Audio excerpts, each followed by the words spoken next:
তো আমরা যেটা দেখতেছিলাম ওটা প্রতিস্থাপন না করা মানে হচ্ছে ফেরত দিতেছিল না। একটা বার মার্বেল নেওয়ার পরে 29টা হয়ে গেছে, তারপরে 28টা, তারপরে 27টা, তারপরে 26টা। আর যখন প্রতিস্থাপন করবে নিয়ে আবার রেখে দিতেছ, ফেরত দিয়ে দিতেছ, তাহলে আর কমতেছে না। বুঝতে পারছো?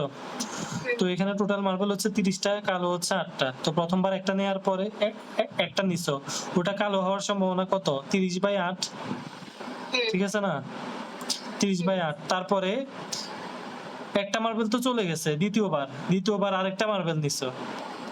ঠিক আছে না? ওটা কালো হওয়ার সম্ভাবনা কত? এখন তো মার্বেল 30টা না, আছে কয়টা? 29টা।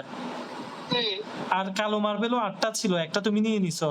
ঠিক আছে না? তাহলে এখানে 7 আছে আর 29 আছে। হ্যাঁ, 7টা আছে। তৃতীয়বার নিছো, তখনও কালো হওয়ার সম্ভাবনা কত? তো এখন আছে মার্বেল কয়টা? আরেকটা কমে গেছে, তাহলে 28টা। 28টা আছে আর উপরে 6টা। 6টা। চতুর্থবার নিছো, তাহলে এখানে আছে 27টা। আর এখানে কয়টা? আছে 5টা। তো আমরা দেখছি না প্রথমে মুদ্রা নিক্ষেপ করলে গুণ করে দিব না? হ্যাঁ, সবগুলা গুণ করে দিব। তাহলে 30/8 ইন্টু 29/7 ইন্টু 28/6, 3বারই বলছে মনে হয়। এটা কোনো কথা লেখা লাগবে না? বর্ণনা তো একটু করতে হবে, কারণ না হলে তো এখানে কয়বার বলছে? 4বার, তাহলে 4টা নেওয়া লাগবে। ইন্টু 27/5, বর্ণনা তো অবশ্যই তোমায় করতে হবে, না হলে কি নাম্বার দিবে? আচ্ছা, এই যে এখানে বলছে পরপর 4বার নিক্ষেপ করলে 4টাই কালো হওয়ার সম্ভাবনা কত? তো আমরা দেখছি প্রথমটার ক্ষেত্রে 30/8, এরপরে 29/7, এরপরে 28/6, এরপরে 27/5। এবার 4টায় গুণ করে দিলে যেটা হবে ক্যালকুলেটরে বের করে ফেলবা, ওটাই হবে আনসার। ঠিক আছে? তো এখানে কথাগুলা সুন্দর করে বলছে, আমি এক্সপ্লেন করে দিই। যেখানে বলছে প্রথমে সবগুলা যোগ করছে, 10টা লাল, 12টা সাদা, 8টা কালো মার্বেল আছে। তো টোটাল আছে কয়টা? 30টা। এমন না, এভাবেই বলতে হবে, সমগ্র সম্ভাব্য ফলাফল, এভাবে বলা লাগবে না। অঙ্কটা কিভাবে করবো ওভাবে লিখলে হবে না যে এখান থেকে আবার আবার এক মানে আবার একটা নিয়ে গেল। হ্যাঁ, তুমি তোমার মতো করে বলতে পারবা, তবে তোমাকে সুন্দরভাবে বলতে হবে। যেমন প্রথম হচ্ছে তুমি যোগফলটা দেখাবা, ঠিক আছে না? তো তুমি তোমার ভাষায় লিখলা যে এই উদ্দীপকে দেয়া আছে যদি লেখাই আছে, হ্যাঁ যোগফলের ওটার কথা লেখা আছে। এরপরে যে কি জানি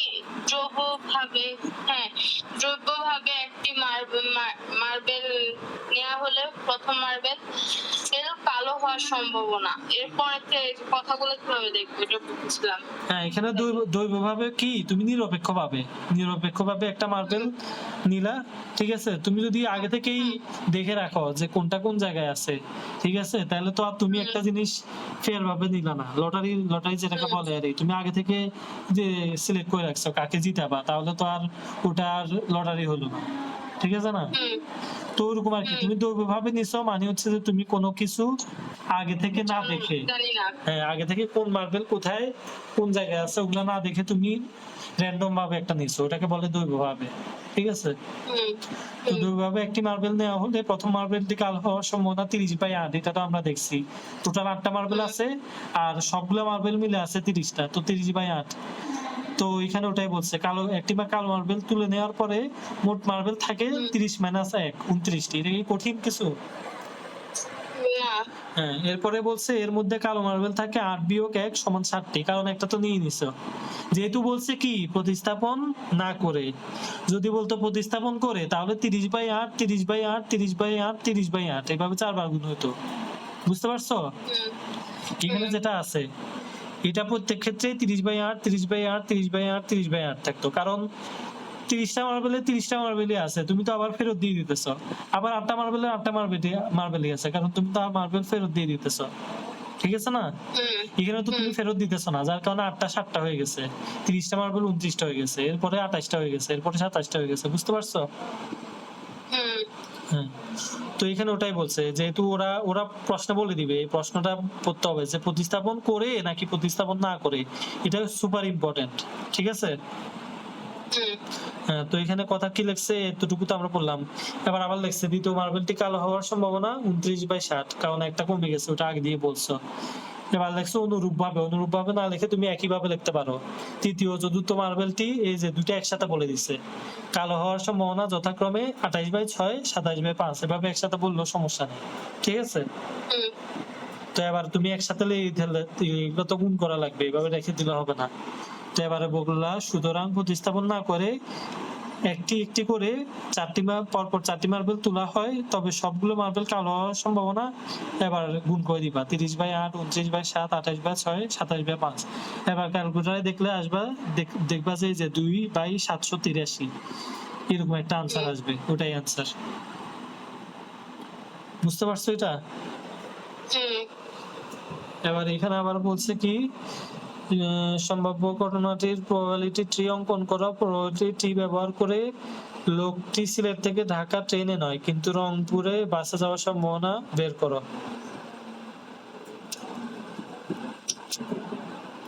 এটাও জাস্ট আমরা যে কত দেখছি ওটা থেকে সহজ আছে। তো এখানে মানে বলা যায় যে একটু কঠিন কঠিন ওরকম নাই, খ নাম্বারটাও সহজ, বুঝতে পারলে সহজ, ঠিক আছে না?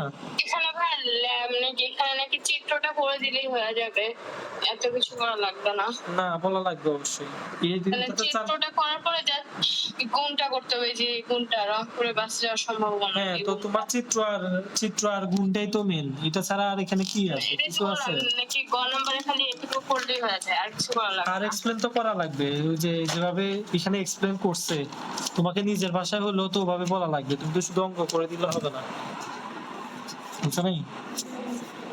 হ্যাঁ। আচ্ছা, এখন আমরা গ নাম্বারে আসি। গ নাম্বারে আগে কি বলছে, ওই যে দ্বিতীয় উদ্দীপকটা আর কি, কোনো একজন লোক সিলেট থেকে ঢাকা ট্রেনে যাওয়ার সম্ভাবনা। সিলেট থেকে ঢাকা ট্রেনে যাওয়ার সম্ভাবনা হচ্ছে 7/3, ঠিক আছে? আর ঢাকা থেকে রংপুর যাওয়ার সম্ভাবনা, ট্রেনে যাওয়ার সম্ভাবনা হচ্ছে 7/4, ঠিক আছে? তো এখান থেকে একটা জিনিস আমরা বের করে ফেলতে পারি, ওটা কি, আমরা ফ্যানও বন্ধ করে দিতে হবে।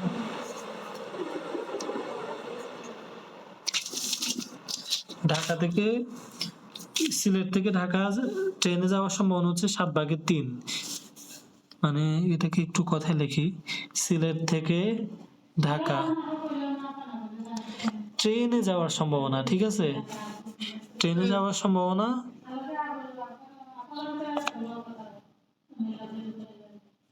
7/3। তাইলে সিলেট থেকে ঢাকা ট্রেনে না যাওয়ার সম্ভাবনা কত হবে? ঠিক আছে, এটা হবে 1 বিয়োগ 7/3। এটা কেন বুঝতে পারছো? আচ্ছা ভাই, এক বিয়োগটা নাকি না দিলেও হয়, এটা তো অপশনাল। 1 বিয়োগটা তো অবশ্যই দিতে হবে, নাহলে আমাদের স্যার যে বললো আজকে যে ওটা না দিলেও হবে, এর ডাইরেক্ট হলো যে 3/7 দিলেই হবে। না, এটা হচ্ছে কি, 3/7টা হচ্ছে ট্রেনে যাওয়ার সম্ভাবনা, আর এটা হচ্ছে ট্রেনে না যাওয়ার সম্ভাবনা, দুইটা কি একই? না। ধরো একটা ছেলের 50-এর কেমনে বলা যায়, ধরো তুমি বললে আমি আজকে আমও খেতে পারি কিংবা জামও খেতে পারি, তবে দুটা খাবো না, তাহলে আম খাওয়ার সম্ভাবনা 50%, জাম খাওয়ার সম্ভাবনাও 50%, ঠিক আছে না? কিন্তু তুমি বললে যে আমার আম খাওয়ার সম্ভাবনা 30%, তাহলে কি জাম খাওয়ার সম্ভাবনাও 30% হবে? না, জাম খাওয়ার সম্ভাবনা হবে 100 বিয়োগ 30%, ঠিক আছে না? তাহলে ওটা হবে 70%। জামের টোটাল পার্সেন্টেজটা কত হয়? 100% হয় না? তো 100% থেকে তুমি আম খাওয়ার সম্ভাবনা 30%, তাহলে বাকিটা তো 100% থেকে 30টা বিয়োগ করলে বাকিটা পাই যেতেছ নাকি? তো এখানেও এরকম, ওর সিলেট থেকে ঢাকা ট্রেনে যাওয়ার সম্ভাবনাটা এত, তাহলে না যাওয়ার সম্ভাবনাটা আমরা কতটুকু থেকে, তাহলে আমরা পুরোটা হচ্ছে 1, পুরোটা থেকে আমরা যখন বিয়োগ করব তখন না যাওয়ার সম্ভাবনাটা পাই যাব। তাহলে আমরা লসাগু করি, নিচে 7 বসে যাবে, তাহলে 7 1-এর সাথে গুণ হয়ে 7 হবে, 7 থেকে 7 বিয়োগ, এখানে সাথে সাথে 7 ভাগ হবে, ভাগ হলে 1 হবে, 1-এর সাথে 3 গুণ হবে, তাহলে 3, তাহলে হচ্ছে এখানে 4/7, ঠিক আছে? এটা হচ্ছে ওর ঢাকা থেকে সিলেট থেকে ঢাকা ট্রেনে না যাওয়ার সম্ভাবনা, দুইটা কিন্তু সেম না, একটা 7/3 আর একটা 7/4, ঠিক আছে? এটা গেল। তো এরপরে ঢাকা থেকে রংপুর ট্রেনে যাওয়ার সম্ভাবনা, আমি লিখতেছি না, তোমাদের এগুলো লিখতে হবে, ঠিক আছে? ঢাকা থেকে রংপুর ট্রেনে যাওয়ার সম্ভাবনা দিয়ে দিছে 7/4। তাহলে ঢাকা থেকে রংপুর ট্রেনে না যাওয়ার সম্ভাবনা এটা কত হবে? এটাও 1-7/4। তাহলে এখানেও 7 বিয়োগ 4, তাহলে হচ্ছে 3/7। ঠিক আছে, হ্যাঁ এগুলো আমরা বের করে ফেলছি। এখন আমরা ট্রি আঁকবো। তো এই যে শুরুতে কিভাবে লেখা যায়, এখানে কিভাবে লিখছে দেখি। শুরুতে লেখছে হচ্ছে সিলেট। আচ্ছা, তাহলে সবার প্রথমে যেহেতু সিলেট থেকে যাত্রা করে, আমরা এখানে সিলেট লিখবো। তো সিলেট থেকে ও দুইভাবে যেতে পারে, হয়তো ট্রেনে যাবে, হয়তো ট্রেনে যাবে না। ঠিক আছে না? এই দুইটা ওয়েতে যেতে পারে।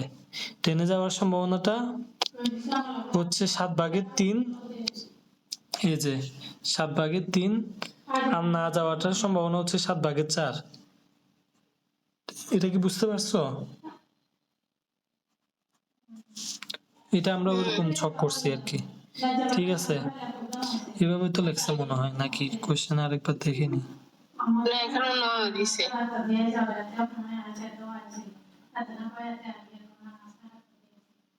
ও আচ্ছা, জাস্ট উল্টাটা হয়েছে। এখানে যেটা ভিতরে লিখছে আমরা ওটা বাইরে লিখছি। এখানে ঢাকা ট্রেনে নয়। ঠিক আছে, আচ্ছা আবার আঁকি। সিলেট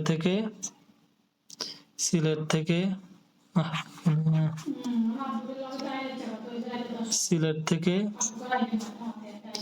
ঢাকা গেছে ট্রেনে।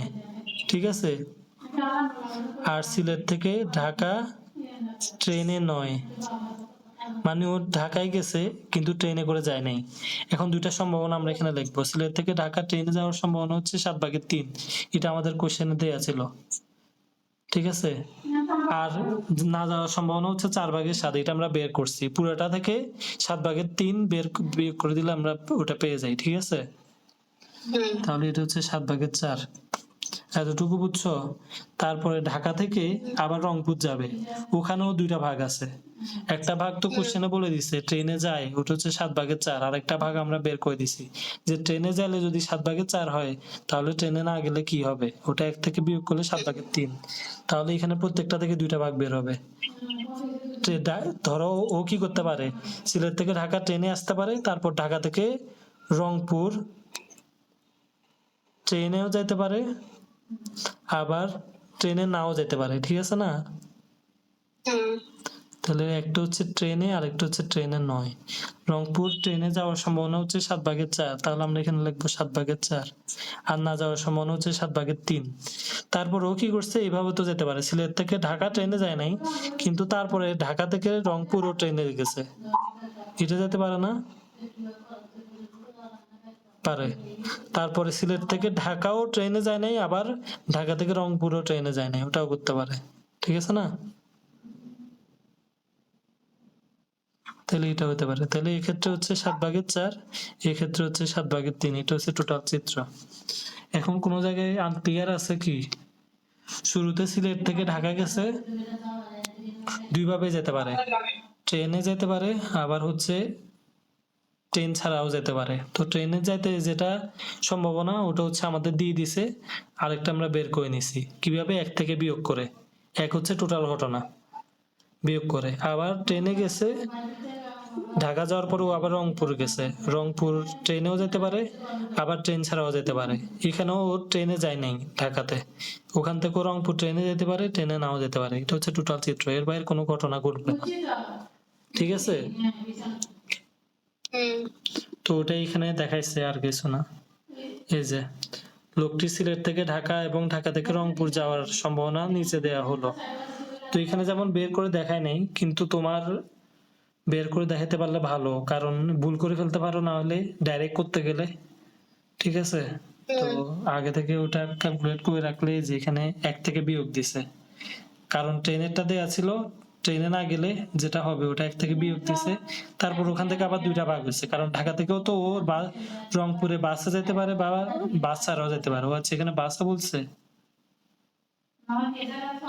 হ্যাঁ বাসে বলছে, আমি তো দুইটাই ট্রেন ধরছি। আচ্ছা ওটা সমস্যা না, রংপুর থেকে বাসেও যেতে পারে, বাসে নাও যেতে পারে। আবার ঢাকাতে ট্রেনে যায় না, ওখান থেকেও বাসে যেতে পারে, নাও যেতে পারে। তো টোটাল ঘটনাটাকে ওই যে এটার মতো করেই সাজাইতে হবে আর কি, ওটা সাজানো হয়েছে। তারপর আরেকটা কোশ্চেন বলছে যে ঢাকা থেকে সিলেট থেকে ঢাকা ট্রেনে নয়, সিলেট থেকে ঢাকা ট্রেনে নয় হচ্ছে এটা, ঠিক আছে? এই যে এই লাইনটা, নিচের লাইনটা, ঠিক আছে? সিলেট থেকে ঢাকা ট্রেনে নয় কিন্তু রংপুর বাসে যাওয়ার সম্ভাবনা কত বের করো। তো আমরা এখানে দেখি টোটাল ঘটনা কয়টা আছে। টোটাল ঘটনা হয়েছে, ও প্রথমে সিলেট থেকে ঢাকা ট্রেনে গেছে, ঢাকা থেকে রংপুর ও ট্রেনে গেছে। এটা তো ট্রেনে না বাসে, তারপর তুললাম ট্রেনে, তাহলে এটা একটা ঘটনা। সিলেট থেকে ঢাকা ট্রেনে গেছে, ঢাকা থেকে আবার রংপুর ট্রেনে যায় না, এটা আরেকটা ঘটনা। তাইলে এখানে একটা ঘটনা, এখানে একটা ঘটনা, ঠিক আছে?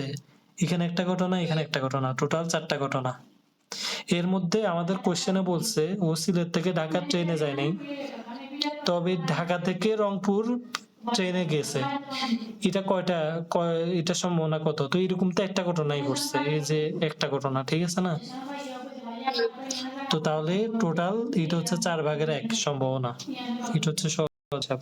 এবার এখান থেকে দেখাই দিই, এই যে একজন লোকের সিলেট থেকে ঢাকায় ট্রেনে নয়, এই যে সিলেট থেকে ঢাকা ট্রেনে নয় কিন্তু ঢাকা থেকে রংপুর বাসে যাওয়ার সম্ভাবনা হচ্ছে 7/4।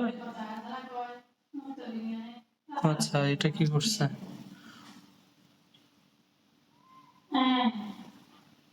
ও আমরা তো সম্ভাবনা নিয়ে কাজ করতেছি। সম্ভাবনার ক্ষেত্রে যে মান, ওই মানটাকে গুণ করতে হবে। যেমন এই ক্ষেত্রে মানটা হচ্ছে সিলেট থেকে ঢাকা ট্রেনে যাওয়ার না যাওয়ার মানটা হচ্ছে, সম্ভাবনাটা হচ্ছে 7/4, ঠিক আছে না? তো ওই 7/4টা বসাইছি। তারপর এখান থেকে বাসে যাওয়ার সম্ভাবনা হচ্ছে 7/4, তো আবার 7/4 গুণ করছি। তো এবারে যেটা আনসার হয়েছে ওটা বসাই দিছি। ওগুলার ক্ষেত্রে কি হয়েছে, ওগুলার ক্ষেত্রে তো হচ্ছে ছক্কা যেটা, ওটা দিয়ে আমরা হিসেব করছি, এখানে তো কোনো পথের কথা বলে নাই, এই কারণে এখানে এভাবে করছি। এটা বুঝতে পারছো? জাস্ট সম্ভাবনাগুলো তো আমরা এখানে কোনায় কোনায় লিখছি, এই সম্ভাবনাগুলো হচ্ছে গুণ করছি আর কি। যে সিলেট থেকে ঢাকা ট্রেনে যায় নাই, ওটার সম্ভাবনা হচ্ছে 7/4।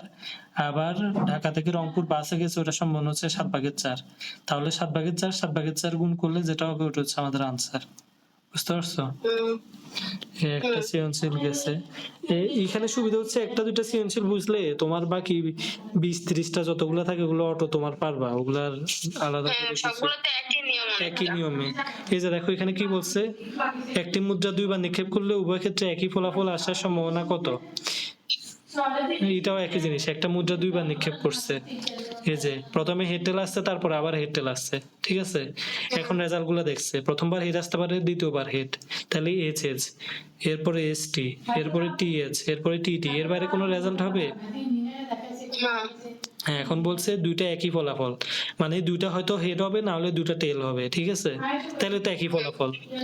তো এরকম কয়টা আছে এখানে দেখো, এইচ এইচ আছে, টিটি আছে, 4টা থেকে 2টা আছে, ঠিক আছে? এই যে এইচ এইচ 2 টিটি, তাহলে 2টা আছে। তাহলে এই ফলাফল পাওয়ার সম্ভাবনা হচ্ছে 4/2, অর্থাৎ হাফ। করে দিতে হবে না? বুঝতে পারছো? এটা বুঝতে পারছি। ওটা ওই যে ভাইয়া 2 নাম্বারটার জন্য দিছিলাম, ভাই একটা সূত্র প্রয়োগ করছে। এটা তো ওই যে তোমাকে যেটা বললাম ওটাই মনে হয়। আচ্ছা দেখি তারপরও কি কি হয়েছে, আগে কোশ্চেন দেখি। খ নাম্বারটা না, আজকে হয়তো এটাই লাস্ট, কারণ সময় অনেক বেশি হয়ে গেছে, 10টা। পয়টা তো পারবা, গুরুর গ কি পারছো? ওগুলো আমি করি না এখনো, তবে করবো। আচ্ছা এটা তাড়াতাড়ি করে দেখাই দিই। এখানে খতে কি বলছে আমাদের, একটি জুড়িতে 10টি লাল, ওই যে আগেটার মতোই 10টি লাল, 8টি কালো আর 15টি সাদা বল আছে। এখন বলছে দুইভাবে একটি বল নেওয়া হলে বলটি লাল না হওয়ার সম্ভাবনা ও কালো হওয়ার সম্ভাবনা পার্থক্য নির্ণয় করো। আচ্ছা একটু জটিল আছে। প্রথমে আমরা টোটালটা বের করব। টোটাল হচ্ছে 18 18 আর 15, 8 5 13, 3 হাতে আছে 1 1 1 2 হাতে রেখে 3, টোটাল বল আছে 33টা, যা যোগ করছে আর কি। তারপর বলছে হ্যাঁ টোটাল বলতে 33টা। হ্যাঁ, তিনটা যোগ করছি আর কি, লাল হলুদ সাদা। ও আচ্ছা আচ্ছা আরো আছে তো। তো অন্যটা দিস। তো আচ্ছা বলেছে, দাঁড়াও এখানে আরো বল আছে, আমি 3টা হিসাব করছি। লাল আছে 10টা, হলুদ আছে 12টা। হলুদটা, হ্যাঁ, হলুদ তারপর হিসাব হলো করিনি। 8টা আছে কালো, আর 15টা আছে সাদা। 15টা আছে সাদা। এবার টোটাল যোগ করি, 10 আর 12 22, 45টা। 22 আর হ্যাঁ 45টা টোটাল বল আছে। এখন এখানে বলছে লাল না হওয়ার সম্ভাবনা, ঠিক আছে? লাল না হওয়ার সম্ভাবনা ও কালো হওয়ার সম্ভাবনা, সম্ভাবনার পার্থক্য। আচ্ছা, এখানে কোশ্চেনটা মানে যেভাবে লিখছে জটিল মনে হইতেছে, আমি বুঝতে পারছি, তো দেখাইতেছি, সমস্যা নেই। তো আমরা এই যে লাল বল 10টা, হলুদ বল 12টা, কালো বল 8টা, সাদা বল 15টা, টোটাল বল হচ্ছে 45টা। এখানে বলছে লাল না হওয়ার সম্ভাবনা, ঠিক আছে? মানে তুমি একটা বল নিছো, ওটা লাল না হওয়ার সম্ভাবনা কত? আচ্ছা আমরা দেখি লাল হওয়ার সম্ভাবনা কত। লাল হওয়ার সম্ভাবনা হচ্ছে টোটাল যে বল আছে 45টা, 45টার মধ্যে 10, ঠিক আছে? এখন লাল না হওয়ার সম্ভাবনা কত? আমরা 1 থেকে জাস্ট 45/10 বিয়োগ করলেই হয়ে যাবে। এটা তো বুঝতে পারছো, আগের অঙ্কতেও দেখাইছি, এখানেও দেখাইছি। এই যে 1 থেকে আমরা বিয়োগ করছি, 1 থেকে আমরা বিয়োগ করছি। তো টোটালটা থেকে যেমন এখানে ঢাকা থেকে ট্রেনে যাওয়ার সম্ভাবনা পাইছি, ট্রেনে না যাওয়ার সম্ভাবনা বের করতে গেলে কি করতে হবে? 1 থেকে বিয়োগ করে দিতে হবে। তো এখানেও আমরা ওটা করছি যে একটা বল লাল হওয়ার সম্ভাবনা হচ্ছে 45/10, কারণ টোটাল বল 45টা আর লাল বল আছে 10টা, ঠিক আছে? তো একটা বল নিলে ওটা লাল হওয়ার সম্ভাবনা হচ্ছে 45/10। এখন লাল না হওয়ার সম্ভাবনা কত? ওটা হচ্ছে জাস্ট 1 বিয়োগ 45/10। বুঝতে পারছো? তাহলে আবার লসাগু করি, নিচে 45 বসে যেতেছে, এখানে নিচে আছে 1, তাহলে এই 45 এটার সাথে উপরে 1 এর সাথে গুণ হয়ে 45, নিচে 45 ভাগ 1 হবে, 1 10 এর সাথে গুণ হলে 10, তাহলে 35/45। এটা হচ্ছে একটা বল লাল না হওয়ার সম্ভাবনা, 35/45। এখন কি বলছে? কালো হওয়ার সম্ভাবনা। তো টোটাল বল আছে 45টা, 45টার মধ্যে কালো আছে 8টা, তাহলে কালো হওয়ার সম্ভাবনা হচ্ছে 45/8, ঠিক আছে? এখন বলছে লাল না হওয়ার সম্ভাবনা, যেটা হচ্ছে এই যে এটা, আর কালো হওয়ার সম্ভাবনা যেটা হচ্ছে এটা, এদের মধ্যে পার্থক্য করো, মানে হচ্ছে এদের মধ্যে বিয়োগ করো। বুঝছো? বিয়োগ মানে হচ্ছে পার্থক্য। ধরো তোমার কাছে ক্যালকুলেটরে বিয়োগ করে ফেলবো। হ্যাঁ, ক্যালকুলেটরে বিয়োগ করে ফেলতে হয়। পার্থক্য মানে বিয়োগ কেন? ধরো তোমার কাছে আছে 10 টাকা, হিমেলের কাছে আছে 20 টাকা, তো বললাম তোমাদের মধ্যে টাকার পার্থক্য কত, তো তাহলে 20 বিয়োগ 10, 10 টাকা, একজনের কাছে 10 টাকা বেশি আছে, ঠিক আছে না? ওরকম আর কি। তো আমরা লাল হওয়ার সম্ভাবনা বের করছি, ওটা হচ্ছে এটা, ঠিক আছে? টোটালটা থেকে লালেরটা যেটা ওটা ভাগ, তারপরে লাল না হওয়ার সম্ভাবনার জন্য 1 থেকে বিয়োগ করে দিছি, ঠিক আছে? এরপরে পাইছি এটা। এরপর এখানে কালো না হওয়ার বলে নাই, শুধু কালো হওয়ার বলছে। তো কালো হওয়ার সম্ভাবনা হচ্ছে 45/8। যদি বলতো কালো না হওয়ার সম্ভাবনা, তাহলে আবার 1 বিয়োগ 45/8 হতো। বুঝতে পারছো না? এখানে তো বলছে কালো হওয়ার সম্ভাবনা, যার কারণে আর 1 বিয়োগ করি নাই। তো এবার এটা থেকে এটা বিয়োগ করে দিই, তো নিচে 45 থেকে যাবে, 35 থেকে 8 বিয়োগ করলে হবে 27। 27 নেই, 15 থেকে 8 গেলে 7, হ্যাঁ 27/45। তাহলে এটাই আনসার হওয়ার কথা। দেখি মিলছে নাকি।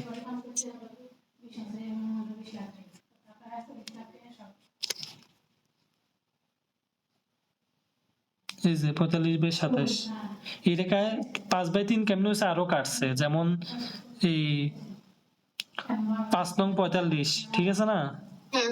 আবার 3 নং 27, তো 9 দিয়ে ভাগ করছে, তো 5/3 হয়েছে। তুমি যদি 27/45 রাখো তাহলেও ভুল হবে না। এখন বুঝতে পারছো? কোনো হিমেল বুঝছো? আচ্ছা, যেগুলা করাইতেছি এগুলা কিন্তু প্র্যাকটিস করবা, কারণ এগুলো হচ্ছে পরে করতে দিব। কারণ আমি শুধু পড়াই গেলাম, তোমরা নিজেরা কিছু করলে না, তাহলে লাভ হবে না। তাহলে ওই দিন শেষে লাউ কুদু, ঠিক আছে? IMG-5 লাভ নাই। তো দেখতে হবে এগুলা। ইমেলের এসএসসি। এরপরে ওই এরপরটা কি বলছে, ওই যে গরুর গোটাও করে ফেলি যেহেতু সময় আছে। প্রতিস্থাপন না করে, দেখছো বলে দিছে, প্রতিস্থাপন করে বা না করে ওটা ভালোভাবে খেয়াল করবা। না করে মানে এই ক্ষেত্রেও তোমার ফেরত দেয়া লাগবে না, ঠিক আছে, হুম প্রতিস্থাপন না করে, হ্যাঁ ফেরত দেওয়া লাগবে না।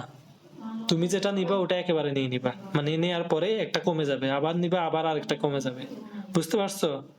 আর যদি বলতো প্রতিস্থাপন করে, তাহলে একটা নিছো, নিয়ে দেখে আবার রাখি দিছো, ফেরত দিয়ে দিছো। প্রতিস্থাপন মানে ফেরত দেয়া, ঠিক আছে?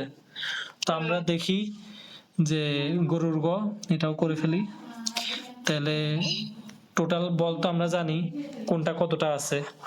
এখন বলছে প্রতিস্থাপন না করে পরপর 3টা বল তোলা হলে সবগুলো বল হলুদ হওয়ার সম্ভাবনা কত? একদম ইজি, ওই যে আগের বোর্ডে যেটা আছে ওটাই অঙ্ক। আগের বোর্ডে মনে আছে যে প্রতিস্থাপন না করে পরপর 4টা বল নিতে বলছে, সবগুলা কালো হওয়ার সম্ভাবনা কত? আর এখানে বলছে পরপর 3টা বল নেওয়ার জন্য, আর সবগুলো বল হলুদ হওয়ার সম্ভাবনা কত? তাহলে আমরা জানি মানে সর্বমোট বল আছে 45টা, ঠিক আছে? সর্বমোট বল 45টা, আর আমাদের বলছে হলুদ হবে, হলুদ বল টোটাল আছে 12টা, ঠিক আছে? এবারে খাতাতে চলে যাই। এই যে সর্বমোট বল আছে 45টা, আমরা এখানে যোগ করছি, আর হলুদ বল আছে 12টা। এখন পরপর 4বার বল নিব, 4বারই হলুদ দিতে হবে। তাহলে প্রথমবার যখন হলুদ বল নিই, প্রথমবার হলুদ বল পাওয়ার সম্ভাবনা, এই যে টোটাল হচ্ছে 45 আর হলুদ বল 12, তাহলে 45/12, ঠিক আছে না? 45/12, প্রথমবার হলুদ বল পাওয়ার সম্ভাবনা টোটাল 45, হলুদ বল আছে 12টা, তাহলে 45/12। এখন একটা কমে গেছে, একবার যেহেতু আমরা বল নিছি একটা বল কমে গেছে, তাহলে দ্বিতীয়বার হলুদ বল পাওয়ার সম্ভাবনা, এখানে 45 হয়ে যাবে 44, এখানে 12 হয়ে যাবে 11, কারণ আমরা হলুদ বল নিছি, হলুদ বল 12টা থেকে কমে 11টা হয়ে গেছে।